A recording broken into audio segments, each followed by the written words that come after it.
So the second talk in this afternoon is by Masaki Oshikawa, who is actually one of the pioneers who did research on this FTT basis. But I think today his talk is going to tell us something different. That's gapless systems and some relation to global norm. Thank you very much. I'd like to begin by thanking the organizers and the sponsors of this conference, especially Jen. And yeah, I'm happy to come back to Hong Kong.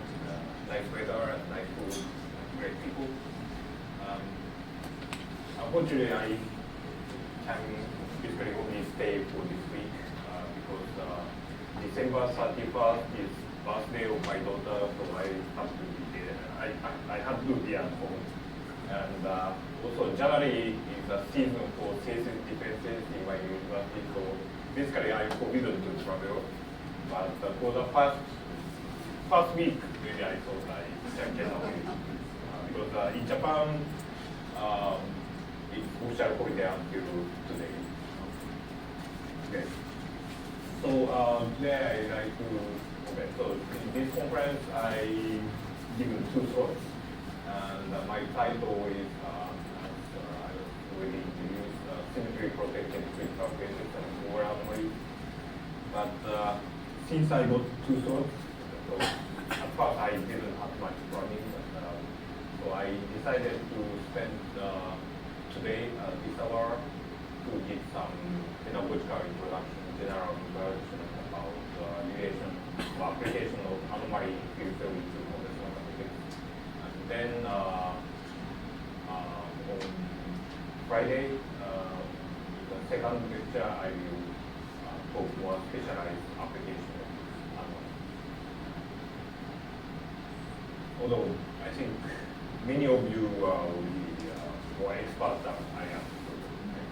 I'm not sure I'm qualified to talk about this anyway. So, so what is anomaly? So if you check Wikipedia, I once attended a talk by Edward Witten, and even Edward looked up Wikipedia for some notion in mathematics which he was not familiar with. So we can also check Wikipedia. So if you look at Wikipedia, it says in quantum physics, anomaly. Quantum anomaly is a failure of a symmetry because theory is classical action to the symmetry of any regularization of the full quantum theory. That means that so usually we start with Lagrangian or classical field theory, but when you quantize, this symmetry is somehow violent. That is basically the definition of anomaly. And this anomaly can happen in many instances, but typical or one of the most interesting applications of anomaly occurs in Dirac fermions. So perhaps you are all familiar that Dirac fermion is described by this Lagrangian density initiated by Dirac, and he basically tried to linearize the Klein-Gordon equation. Using this gamma matrix, he found Dirac fermion. So gamma matrix is should satisfy this anti-commutation relation. Eta mu is diagonal matrix with 1, minus 1, minus 1, minus 1, and this Dirac fermion can be defined in any dimension. And for any dimension, if you solve dispersion relation, so this is still free fermion without interaction. You can exactly solve dispersion relation. And for any dimension, for this Dirac action dispersion relation is like this. Omega square plus mass square square root fractal. So in general, there's a gap between negative energy and positive energy. The spacing is twice of mass. But in particular, if you take the limit of mass parameter going to 0, then you find this famous so-called Dirac-Cohn dispersion relation, which is given by energy equals to plus or minus absolute value or length of the momentum. So this can be defined for any dimension. this picture is for the 2 plus 1. So this action can have several symmetries. So one obvious symmetry is that so this Lagrangian density consists of psi and psi bar. So if you do phase transformation, like psi is transformed by some phase e to I theta, psi bar is transformed by e to minus I theta, and total Lagrangian density is equivalent. So this is very common U1 symmetry, which is often called vector U1 because of the reason I'm going to discuss in a minute. But whenever you have continuous symmetry, like U1 symmetry, like this, then by Noether's theorem, at least classically, you must have some conservation of some kind. And in the case of this Dirac-Lagrangian, the current density corresponding to this vector U1 symmetry is given by psi bar Lagrangian psi, and this current should satisfy this conservation equation. And in fact, this conservation is, at least in usual convention, also respected even after quantization of this Dirac spectrum. So this is a massless Dirac-Lagrangian, and if you consider Dirac fermion in even space-time dimension, like 1 plus 1 or 3 plus 1, then there is extra symmetry, which is related to the presence of some extra matrix called gamma 5. So mu runs from 0 to, so there are the number of this gamma matrix is equal to space-time dimension. But when space-time dimension is even, then there are always this extra gamma matrix, which anti-commute with every other gamma matrix, and the square of this gamma 5 is 1. And sorry, I called that gamma 5. So in the presence of this gamma 5, you can do phase transformation with gamma 5. Then use the same phase factor with gamma 5, but because this gamma mu anti-commutes with gamma 5, this is also symmetry. This is called actual U1 matrix theorem. And this is also continuous symmetry. So using Noether's theorem, you can predict that this current, actual current, must be also constant. But this part is problematic in the presence after you quantize the symmetry. So yeah, this is I think the historically first example anomaly found by cases. So as I said, Noether's theorem dictates that if you have massless Dirac fermion, you have 2 sets of U1 symmetry, vector and chiral, vector and axial. Then there should be 2 conserved currents, vector and chiral and axial. But these people found that once you quantize a theory, then axial symmetry, actually, precisely speaking, one of those symmetries must be inevitably wrong. Usually you will quantize by respecting vector U1 symmetry, then axial symmetry must be wrong. They first found this by computing this diagram. So according to Noether's theorem, this divergence must be zero, because this J5 must be constant current. But in the presence of background electromagnetic vector potential, so this vector potential doesn't create the symmetry of the Lagrangian. If you actually try to compute divergence of this, then in the lowest order, you pick up this triangle, famous triangle diagram. And this diagram is basically diverging, so you have to regularize. And once you regularize, somehow you must break the symmetry. So from this triangle diagram, although classically it's supposed to vanish, you pick up some non-vanishing component. So even though this diagram itself is diverging after regularization, you get finite answer. And this divergence is proportional to this anti-symmetric combination of electromagnetic field strength. So this is proportional to electric field E dot magnetic field. So somehow this actual current is observed in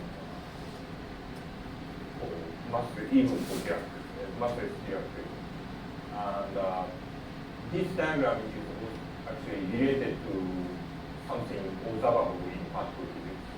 That is this gamma mu, gamma phi vertex can be related to presence of neutral pion. And this triangular diagram can represent the decay of neutral pion to two photons. And in experiment, they did observe such decay. And you can explain experiential measurement based on this ABJ anomaly. So this is one of the remarkable results. Field theory. And so this is for 3+1. It describes the actual Dirac fermion in our spacetime, 3+1. Okay, so as I said, somehow this anomaly happens when you try to regularize the theory. So as you know, usually we start from classical field theory with some Lagrangian density, but often you find divergence once you quantize, so you have to regularize and denormalize. Like traditionally, we learn like you find infinite divergent contribution to the mass.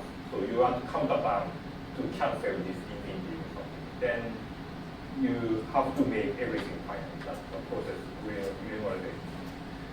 So in the beginning, apparently, many people, even the founder of modern quantum field theory, were not happy about this procedure. So for example, Richard Feynman famously said in his Nobel lecture that regularization theory is simply a way to sweep the difficulties of the divergences of electrodynamic algebra. So it's supposed to be thought to be a kind of dirty procedure, not real physics. But I think after the time of Tomonaga and Feynman, field theory developed in some unexpected way. I think the modern understanding of renormalization was provided by Ken Wilson, his theory of renormalization too. So I think the modern way of looking at renormalization is that the field theory is actually universal long distance behavior of condensed matter system or lattice model. Then you can understand all these stuff, renormalization and so on, more naturally. But if you take this view, then anomaly sounds rather strange. Because if you start from lattice model, and if your lattice model has certain exact symmetry, then even if you look at the long distance limit or low energy limit, that exact symmetry cannot be lost. So at this point, it sounds like there cannot be any anomaly in this lattice model. But of course, this is not true. There must be something corresponding to anomaly in lattice convection. So how can we understand anomaly in this condensed matter or lattice point of view? So to understand this, maybe I move to even simpler example, that is chiral anomaly 1+1 times. So now I have just one spatial dimension and one time dimension. And in this case, this gamma matrix is just a 2x2 matrix, and then this Dirac spinor has just 2 components. And if you choose certain basis, then this 2-component spinor can be written as right moving component and left moving component. And this is even space-time dimension. So again, and this is massless. So again, we have actual symmetry, actual U1 and vector U1 symmetry. So we have U1 cross U1. So this vector and actual U1 symmetry can be reformulated as separate space transformation to right move and left move like this. You can attach independent spaces to right move and left move. So this seems to be, well, this is indeed a symmetry of this transaction. So Noether's theorem tells us that there is a conserved current separately defined for right move and left move. So the number current for right move and left move should be conserved individually. That's the implication of Noether's theorem. But if you quantize, you find that one of the conservation law is gone. And in fact, if you require the vector U1 symmetry to be respected, it corresponds to the conservation of total fermion number, then actual current is not conserved again. And actual current, breaking of actual current conservation in this case corresponds to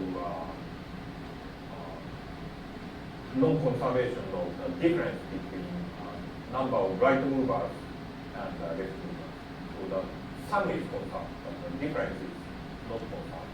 And in 1 plus 1b, the anomaly, the violation of this conservation law is just given by epsilon mu times left mu.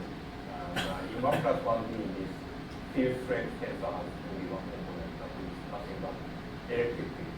So the difference of this number is changing, and this change is proportional to the electric field. And this is chiral anomaly 1 plus 1. So if I again come back to the original question, what happens to anomaly on lattice? So if we can realize Dirac fermion on lattice with exact chiral symmetry, then as I said, chiral symmetry should pass it. That would contradict with chiral. So in order to be consistent with what field theory tells us, that is anomaly,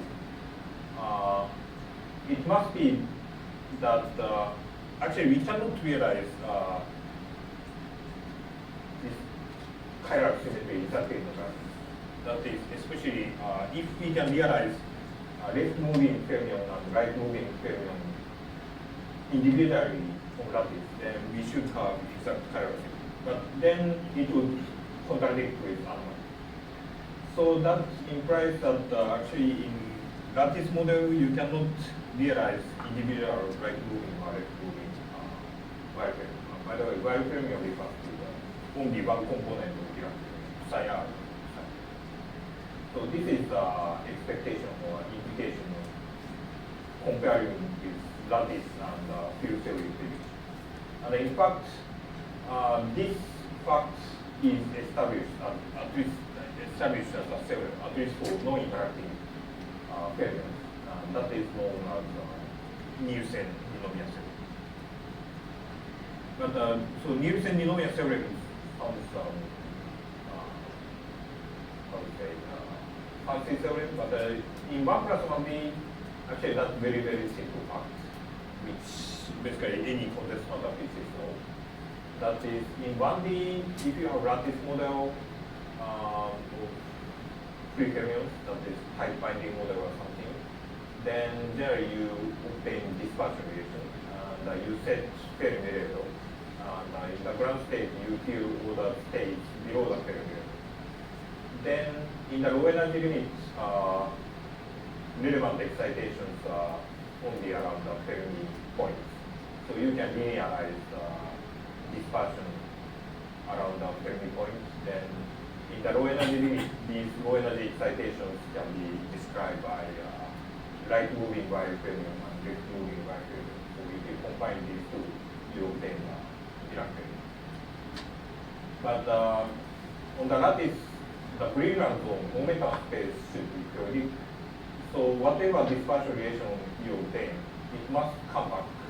And also, if you only allow short range hopping, then this dispersion relation should be smooth.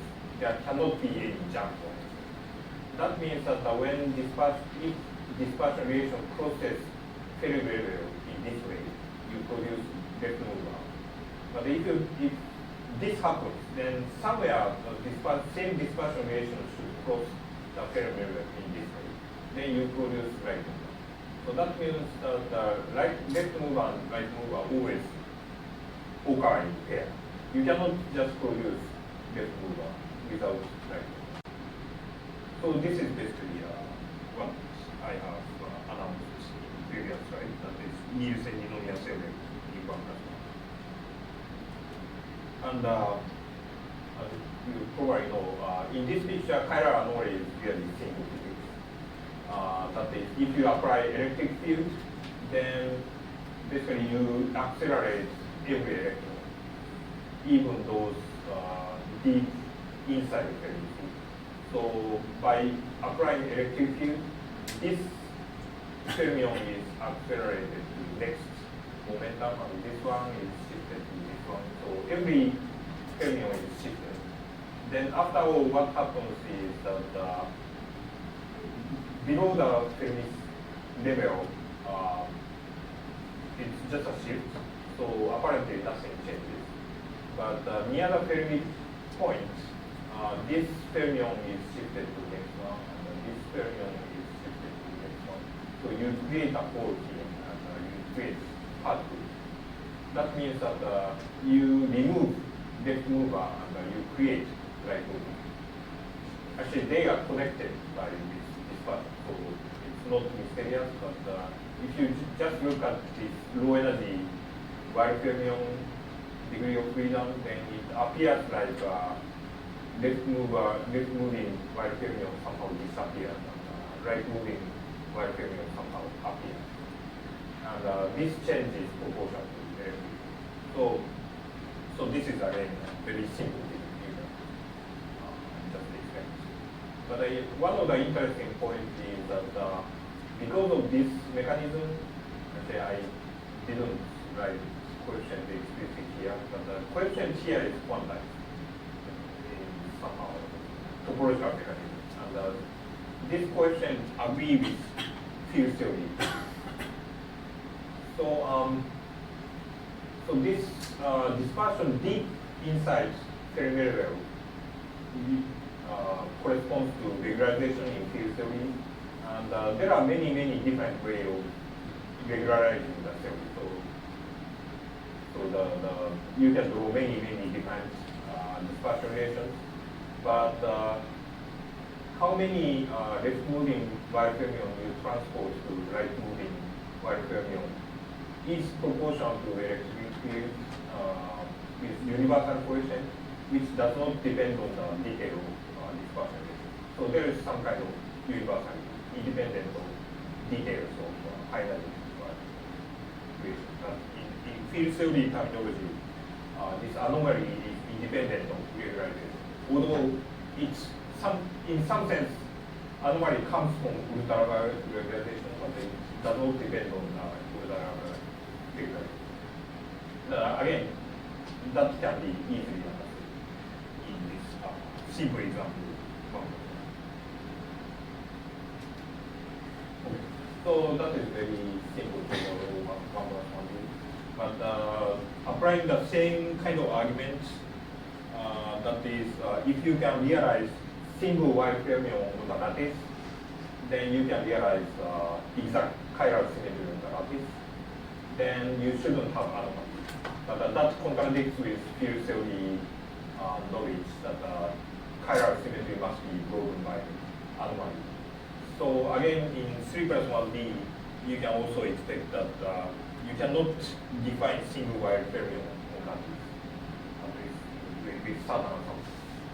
And this is what is called Nielsen-Ninomiya theorem. This also applies to 1+1.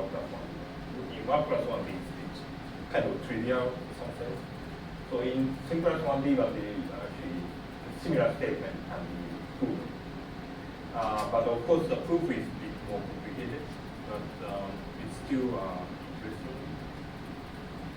So, but then in 3+1D, this chirality can be related to actually identified with helicity at least for massless Dirac fermion, gapless massless Dirac fermion. And the helicity can be defined like by whether spin is parallel to momentum or anti-parallel to momentum. You can distinguish two different helicity for massless Dirac fermion. And that is related to the eigenvalue of gamma function. So now let's consider realization, possible realization of wide fermion in 3+1D lattice. So again, you consider some general type binding model or something, and then you Fourier transform, then you can have a full effective Hamiltonian in momentum space, and solve this eigenvalue problem that gives you band structure. And now this effective Hamiltonian, of course, depends on momentum. And then there can be several bands labeled by this band index alpha. This is also a function of momentum. And now you have three-dimensional momentum space. But when two bands touch, then generically this band touching point, around the band touching point can be identified as wide fermion. That's because so if one band is separated from other bands, then basically it's a one-dimensional problem. But when band touching occurs, you have to consider both bands. So you have to consider two bands which touch at this point. So now this effective Hamiltonian can be regarded as 2 by 2. And suppose they touch at some particular momentum P star. Then at P star, two bands have the same momentum, so it can be given by simple number. But away from this band touching point P star, the effective Hamiltonian is not equal to number or unit number. So you can generally expand this 2 by 2 effective Hamiltonian to Taylor expansion by P minus P star. And because 2 by 2 effective Hamiltonian must be 2 by 2 Hermitian matrices, so you can expand in terms of Pauli matrix. So in general, you can expand like this at lowest order. So this quotient V is actually 3 by 3 matrix because momentum has 3 components, and there are 3 components of Pauli matrix. And this doesn't look like Dirac fermion, but by doing appropriate transformation, you can always reduce this generic band touching Hamiltonian to Dirac form. And if you do that, you must preserve chirality. And in fact, if you rewrite this generic Hamiltonian into Dirac form, then chirality of the Dirac Hamiltonian or Y fermion here is given by the signature of determinant.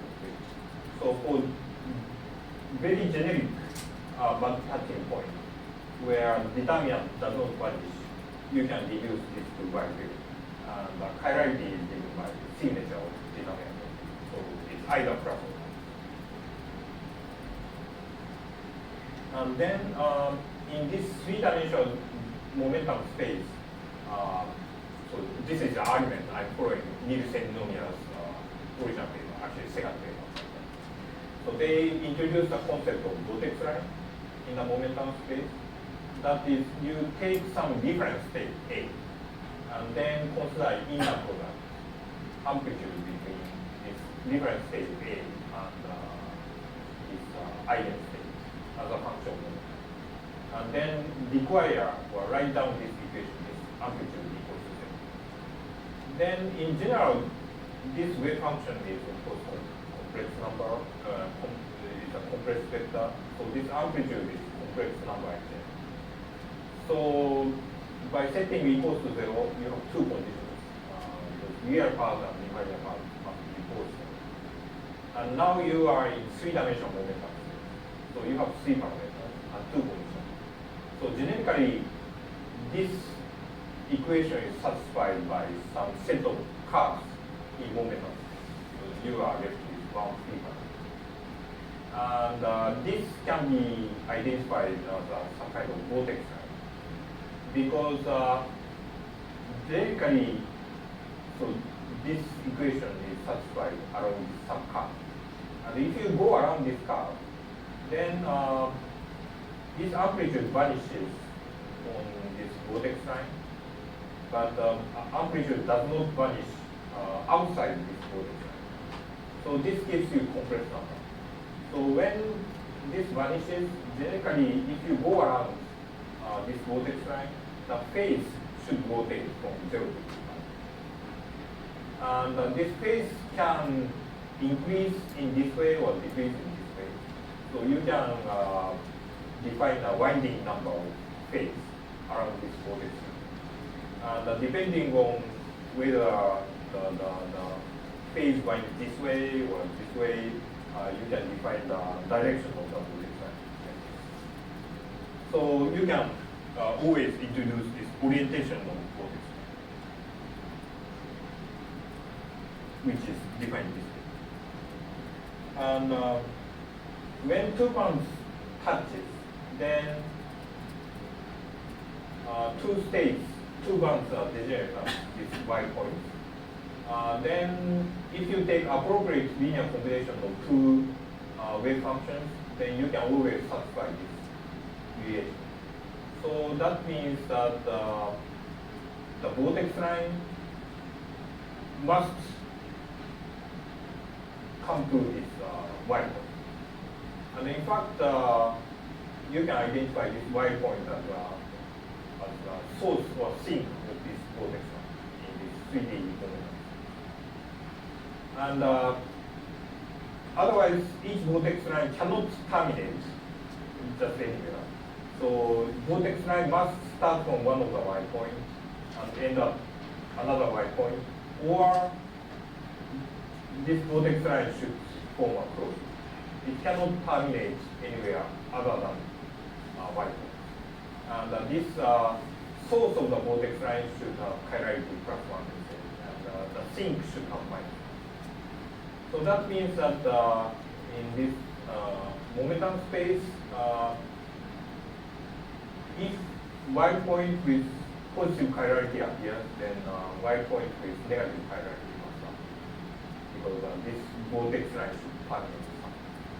So in this way, you can see that in this 3+1D lattice model realization, y points must always appear here with positive and negative. So actually, many of the notions similar to this appear in recent condensed matter literature, so you might be very familiar with this. But maybe somewhat surprisingly, all these discussions already appear in Nielsen-Nomiya's proof of Nielsen-Nomiya theorem back in the 80s. Although, of course, they didn't mention anything about quantum effect or anything. Still, they had very advanced ideas. And this is naturally related to 2+1D program. So if you consider Dirac fermion in 2+1D, generally with mass parameter, then 2+1D Dirac fermion Hamiltonian, effective Hamiltonian can be also written in terms of pilot matrix like this. And the third term is a mass term, which is proportional to 3. So actually, formally, this is very similar, or formally this is identical to 3+1D while Hamiltonian. If you replace this mass parameter with the third momentum Tc in 3+1D. So if you consider changing this mass parameter from negative mass to positive mass, then for negative, mass gap is only determined by absolute value of m. So between negative m and positive m, dispersion relation looks exactly the same, because it only depends on m squared. So there seems to be no difference. But there is a band touching that corresponds to exactly m. So you can identify this massless point as a kind of phase function, quantum phase function. This is one phase and this is another. So what is different between these phases? And So that is related to quantum Hall effect again, and also this is related to another type of anomaly, related. So in 2 plus 1D, there is no gamma phi, so there is no chiral anomaly. But there is another kind of anomaly called parity anomaly. So that is, if you compute this current correlation function in field theory in 2 plus 1D, then so this current correlation function basically computes conductivity, and especially interesting thing happens for off-diagonal conductivity, that is Hall conductivity. So if you compute this diagram, then you compute the Hall conductivity. This is given by E squared over 2h times signature. So if you flip the sign of Dirac mass, you change the Hall conductivity. But again, if you regularize the theory, then you find some other contribution.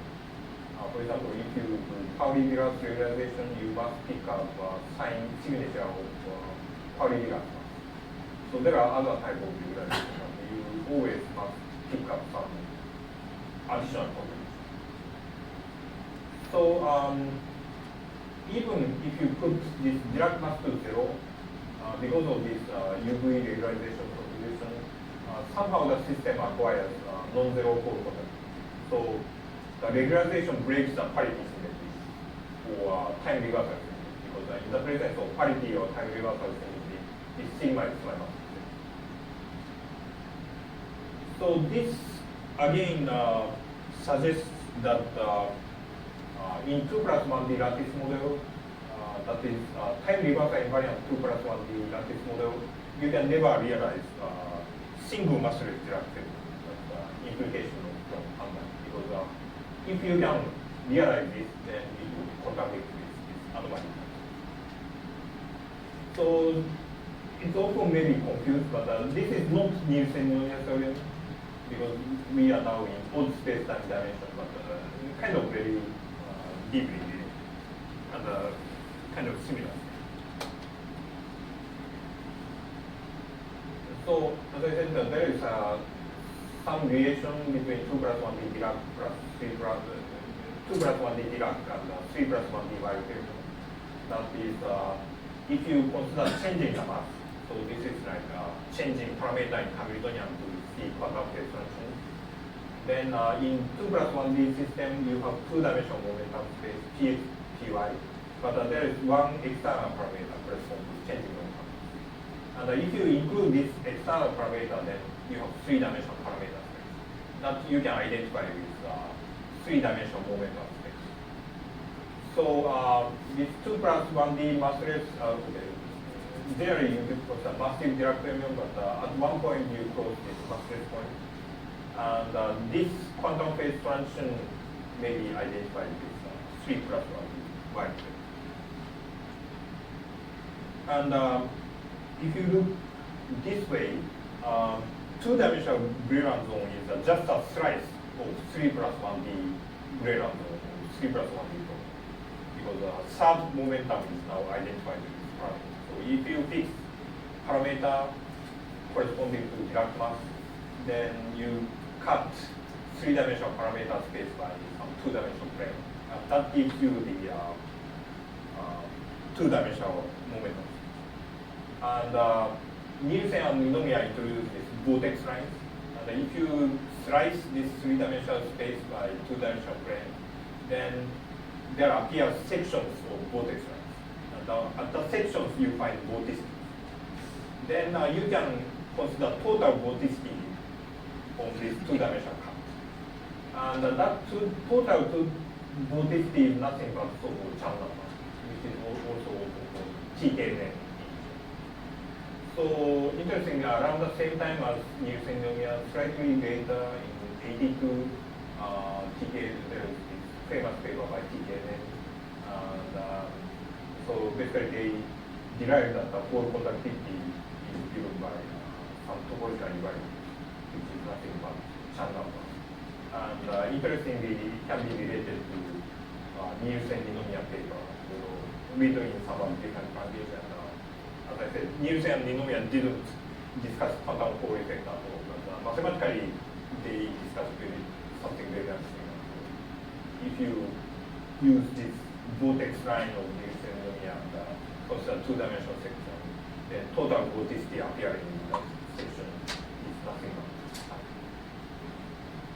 And well, somewhat interestingly, this TKN is they got Nobel Prize and he got Nobel Prize, and this is the original paper of this topological formulation of vortex, one of the original papers. But interestingly, if you look this TKN paper, now you can get PDF, and you type in topological or topology. There is no single word like topology or topological appearing in TKN, and also not chat number. So they obtained the equation equivalent to this, but at that time the mathematical meaning was not very clear, and it was only in data papers by Simon and Komodo that the topological meaning of so-called TKN integral was clearly established. And of course now we all know that this is nothing but chat. And also this dimensional reduction relation between 3 plus 1D wire and 2D Chan number is now well known due to very intensive experimental and theoretical study of so-called wire semi-metals. For example, this famous paper, they point out that wire semi-metals where wire points are separated in momentum space, you must find Fermi arc, and that is related to this Chan number of the two-dimensional section. But again, in some older papers, this connection was used, including I wouldn't claim my paper is so important, but I made some application of this correspondence. That is, so if you compute pole conductivity using field theory, you get signature mass, Dirac mass, but plus some strength contribution coming from ultraviolet wavelength. So in fact, this means that if you just do field theory calculation looking at the Dirac elements, you cannot predict actual value of pole conductivity, because this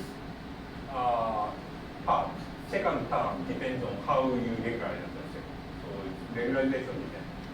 So it seems that this Dirac fermion calculation has no predictive power, but actually you can predict something exactly for this model.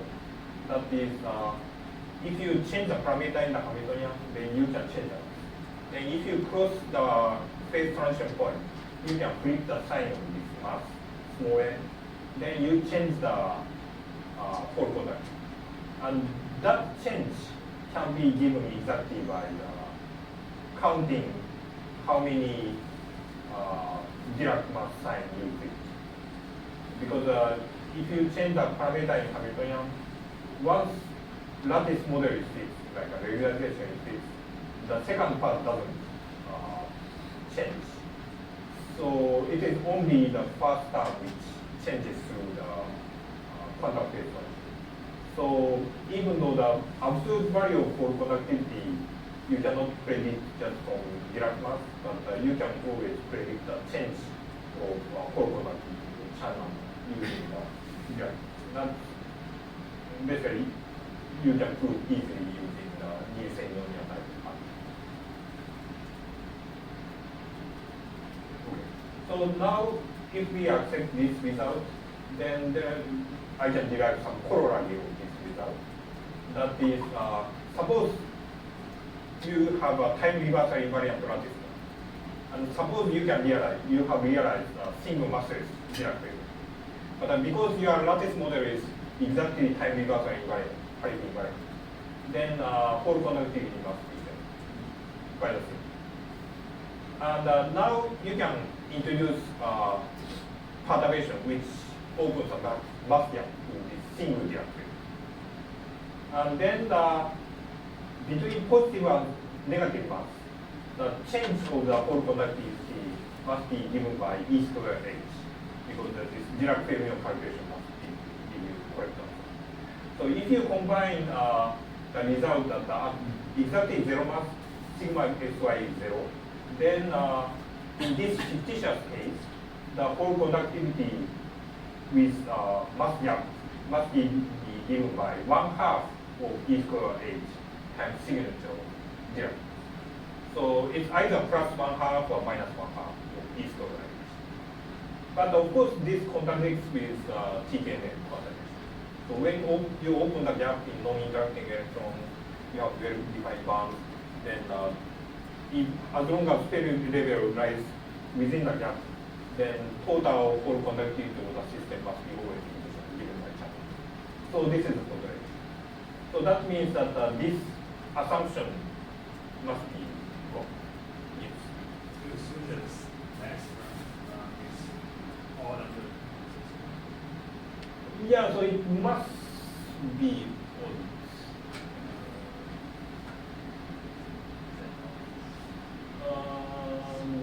Yes. Yeah, it must be on. So maybe I have. So this is a kind of proof by contradiction that single massless Dirac fermion in single massless 2 plus 1D Dirac fermion cannot be realized in time reversal invariant lattice. This is like a new synonym, but of course different. And we all know that, for example, if you consider graphene, then you naturally realize, so this is tight binding model of Hanikamara lattice. And if you just solve the tight binding model, you can naturally find Dirac fermion points. But as you all know, actually there appears 2 Dirac points in the Brilliant mode, 2 inequivalent points. So you produce 2 Dirac fermion. So this does not contradict this cell. So if you introduce positive mass to or negative mass to both Dirac points, the whole conductivity becomes plus E square H or minus E square H. So it doesn't contradict TKNF.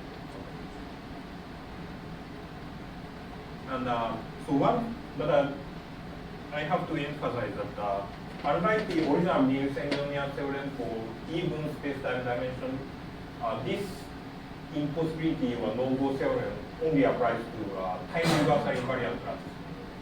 So this graphene model is time reversal invariant, so you must produce 2 Dirac points. But once you break the time reversal symmetry explicitly on the lattice, as Duncan Howden did in one of his famous papers back in 88, so he introduced complex hopping in this model, complex next nearest neighbor hopping in this model. Then you can go with quantum Hall phases and on some phase boundary between quantum Hall insulator phase and just an insulator phase, you can realize single Dirac. But that does not contradict with earlier theory because you already break time reversal invariance. So once you break time reversal invariance in 2 plus 1D, nothing forbids you from realizing single Dirac. Okay, so I reviewed some well-known cases, but this suggests some general trend. That is, anomaly in quantum field theory tend to imply a kind of no-go theorem for lattice. Because if you can realize this anomalous field theory exactly on lattice, then it would contradict with anomaly. So, for example, I discussed these cases. Chiral anomaly suggests that chiral Dirac fermion lattice is absent. And indeed, you can prove for, at least for non-interacting fermion model on lattice, this Nielsen-Union proof is exactly the statement like this. And also parity anomaly seems to suggest that the absence of single massless Dirac fermion time reversal invariant lattice model. And also for this statement, you can kind of prove for lattice model without using this. So general trend seems to be anomaly implies kind of no model. But when you see this kind of noble theorem, you want to find some loophole, how you can realize chiral fermion. So one of the motivation is, for example, in particle theory, we know that nature has chiral fermion, and you want to simulate it. And in order to simulate, you want to define the field theory lattice. But this seems to forbid you from using lattice model, but then you want to find some loophole. And actually, there is very natural loophole. It's more than loophole in condensed matter physics. That is, you can often realize is anomalous field theory at the edge or boundary. So in quantum Hall physics, so this is a well-known paper in quantum Hall physics. So quantum Hall states is characterized by some quantized value of Hall conductivity in the bulk. And in the bulk, it's usually gap. But in experiment, of course, your sample usually has boundary.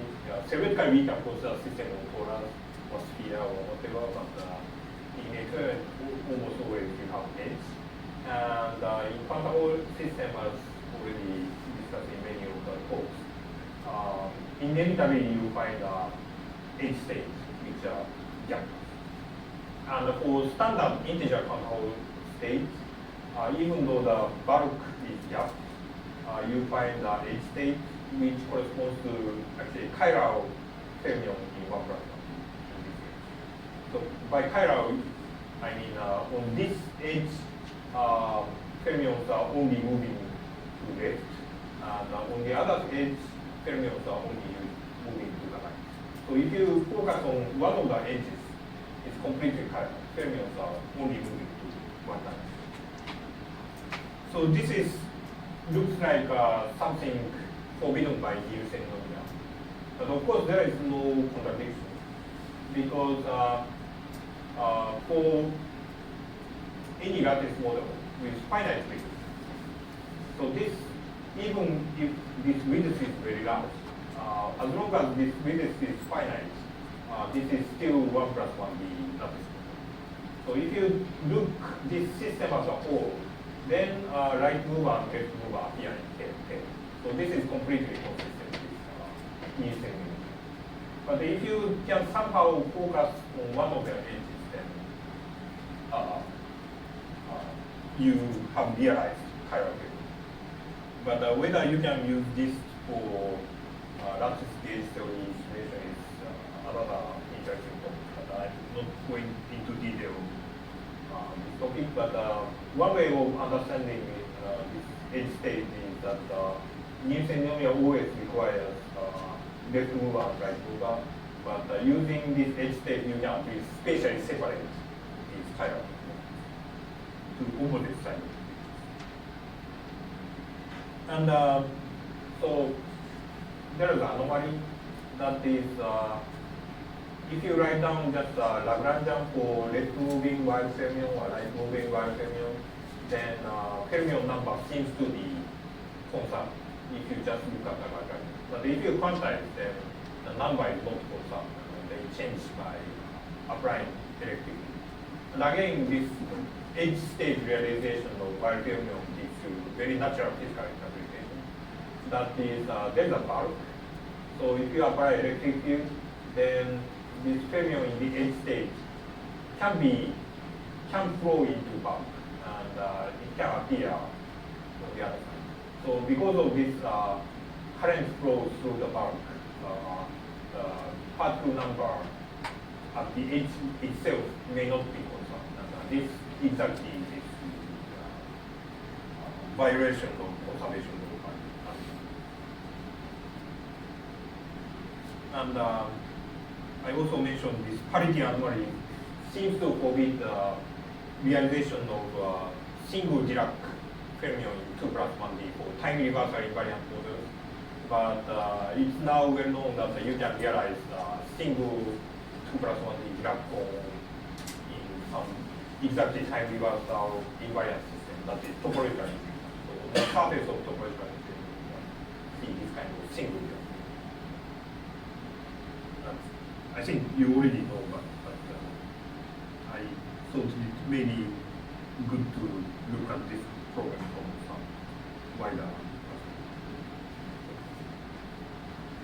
So now I have to correct my previous statement. That is, anomaly in quantum field theory implies some kind of no-go theorem for lattice model. That is, you cannot realize this anomalous field theory using lattice model with exact theory. But to be more precise, you cannot realize in lattice model in the same dimension. So if you go to one higher dimension, then you can often realize anomalous field theory at the edge of the water bubble. So for example, this chiral anomaly seems to imply absence of lattice chiral Dirac premium, but for example, 1 plus 1D chiral Dirac premium or wild premium may be realized as the chiral edge state of quantum effect in 2 plus 1D. And this parity anomaly seems to imply absence of single master Dirac premium and requires lattice model in 2 plus 1. So if you go to 3 plus 1D topological illustrator, then you realize this as a surface. So very briefly speaking, anomalous field theory may be realized edge or surface of some topological phase of higher dimension.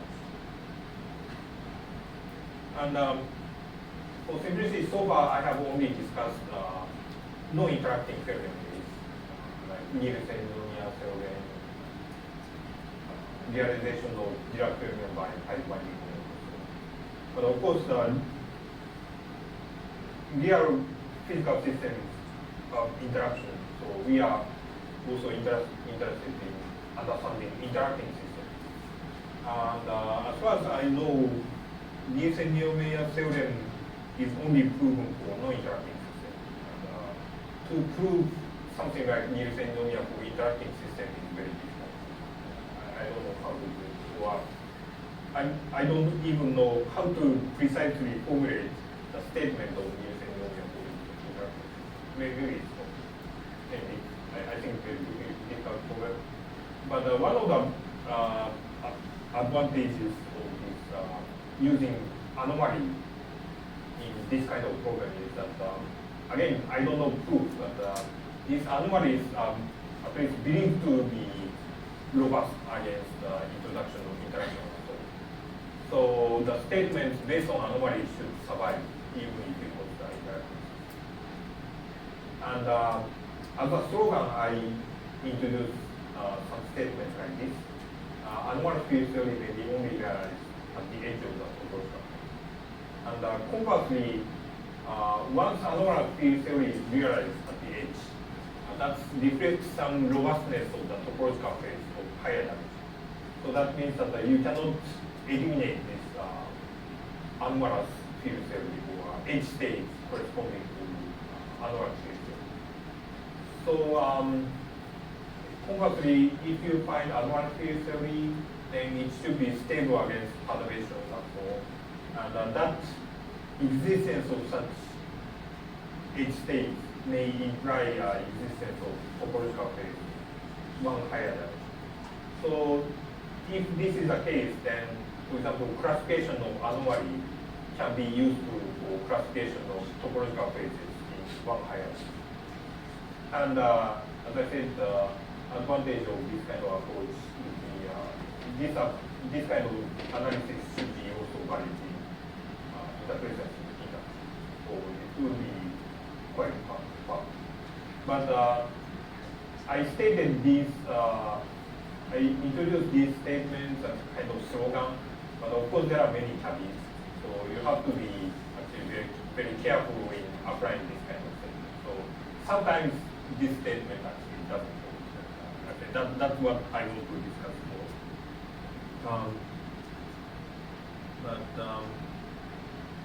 Maybe I quickly mention this. So one of the applications of this anomaly-based approach is to topological superconductivity.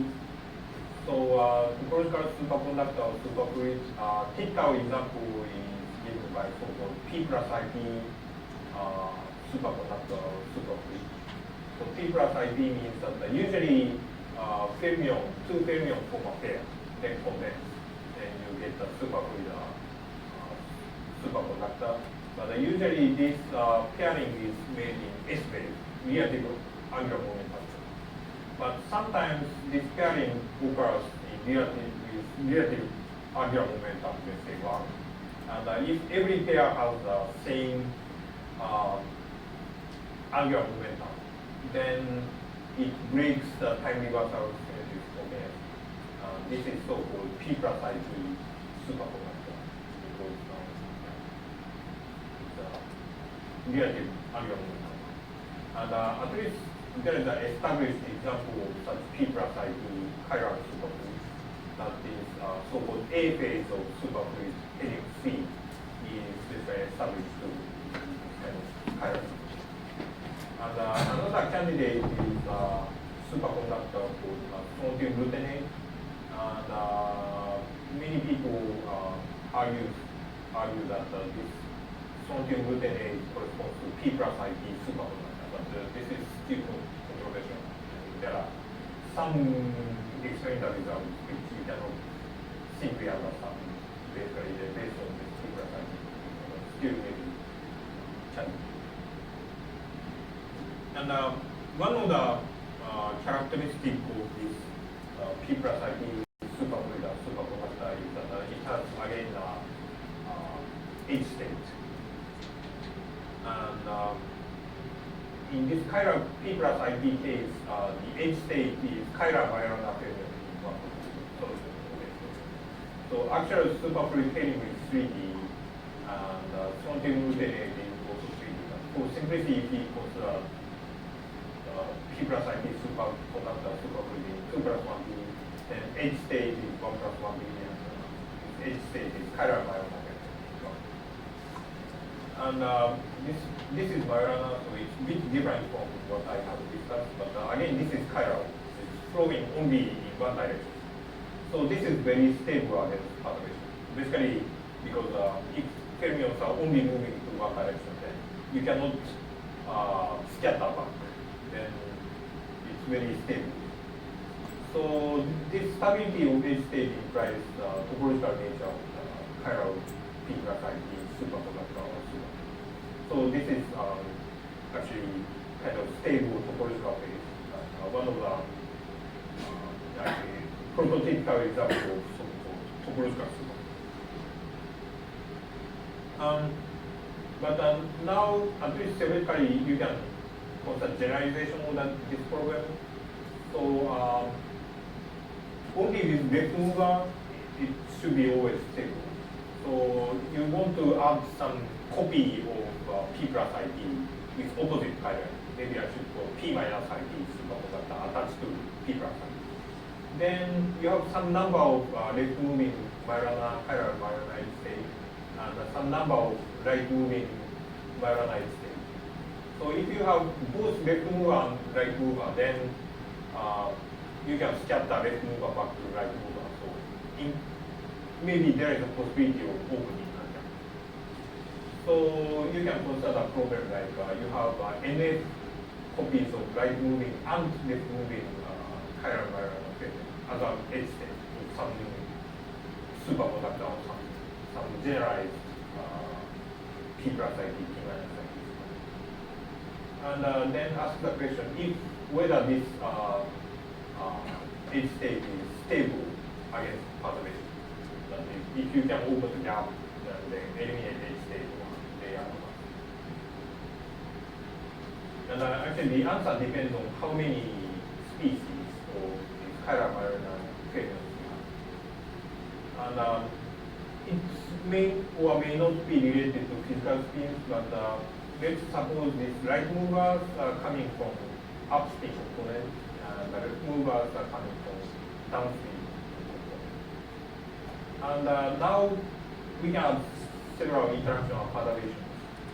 But if you are studying superconductor, then you can add pairing terms like psi or psi or psi one.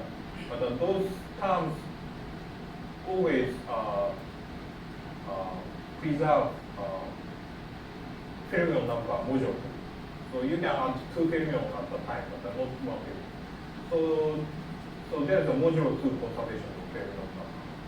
And for this problem, let's assume that the number of upspin electrons and the downspin electrons are separated. So there are two Z2 symmetries, Z2 cross Z2. So once you have this symmetry, then so you would easily open the gap by introducing mass term, like a psi L, psi L. But if you assume this symmetry, Z2 cross Z2, then this mass term violates this. So as long as you impose this symmetry, then this mass term is followed. So within this symmetry and within non-interacting system, because mass term is forbidden, this H state is still stable. So for any number of left mover and right mover pairs, they will stable distinct H state. So you can classify this kind of problem by integer topology. That is classification of this H state or corresponding classification of Barnes superconductor. Yeah. Is this E2 symmetry? Where is the Fermi parity? Yeah, fermion parity. Yeah, fermion parity. But of course, we are interested in effective interaction, and you can understand how interaction modifies this classification using anomaly. And here I am following the paper by Shinsei Ryu and Chuchan back in 2012. And yeah, I need that time, so maybe also quickly that. So basically, you can try to impose this Z2 cross Z2 fermion number parity symmetry by gauging or in conformal theory language overcoding, because we use some talks today, several talks today. To do overcoding, okay, I will discuss more about this gauging overcoding more, but you need to project onto even fermion number sector by inserting this projection breaker. And if you just project, then you break the symmetry between space and time. So you also need to introduce twisted anti-periodic boundary condition and periodic boundary condition in spatial direction, and the sum over these. And then total partial function is given by summation of different boundary condition in time and space direction. So roughly, the all-four partial functions. But consistent conformal field theory should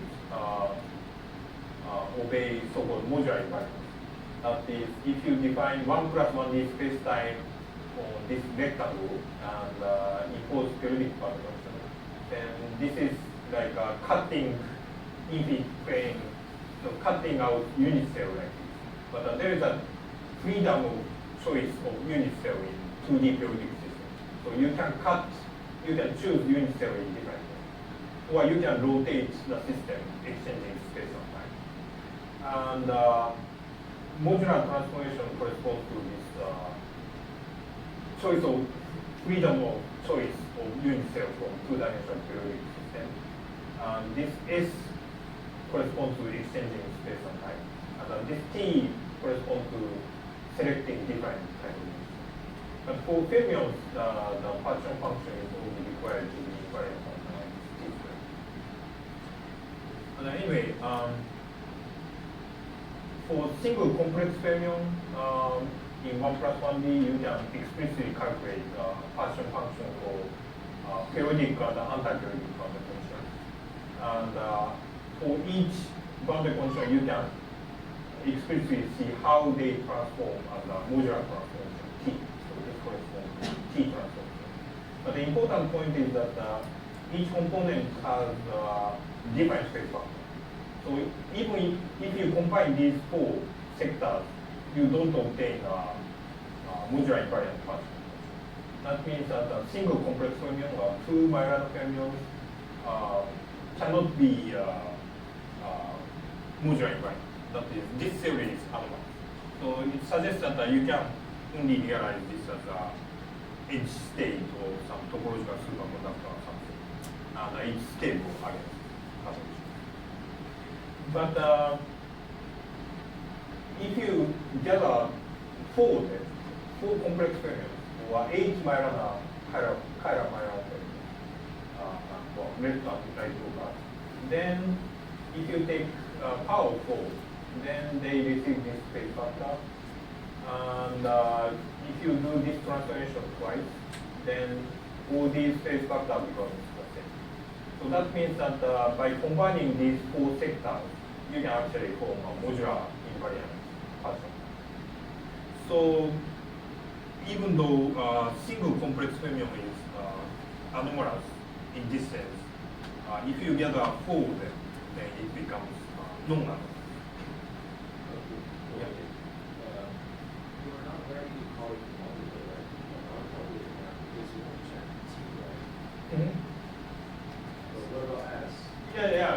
Yes, I'm skipping, but It's also for S, yeah. It's automatic by It's not automatic, but you have to make it carefully. But I omitted S one, but yeah.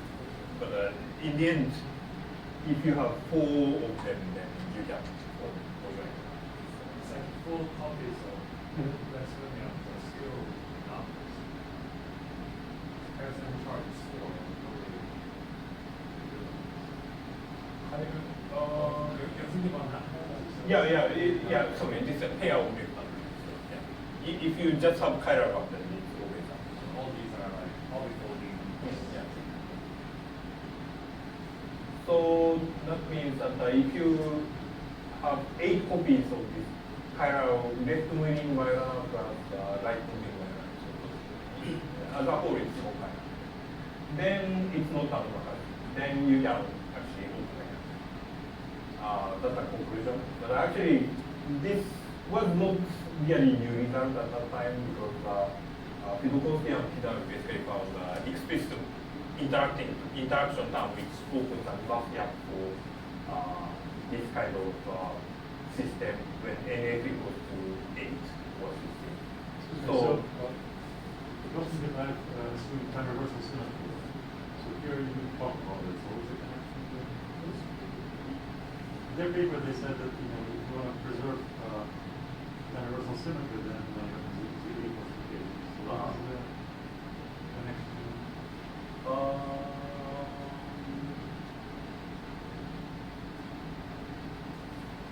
What Masaki meant is that because in the first paper, they look at a critical point between the faces 4 and -4, and you can go around the critical point by bringing on the brush without creating any mass current.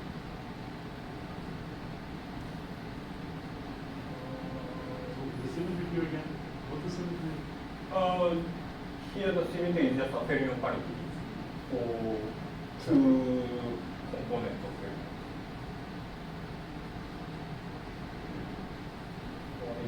Yeah, maybe I'm missing something, but I don't think time reversal symmetry is important here. Possibly I'm missing something. Maybe you can. Actually, I think we can just rely on some symmetric master. Yeah. Yeah, that's what it was. Yeah. I know I haven't written it explicitly. So yeah, that's one example how this anomaly can be useful. So that as I repeat, the simple slogan is like anomalous field theory when you only realize the edge of the operator. And But here, here's the true theory you can't well, so I'm going to discuss counter example to this statement. But maybe simple slogan may sound like this, but this is not always.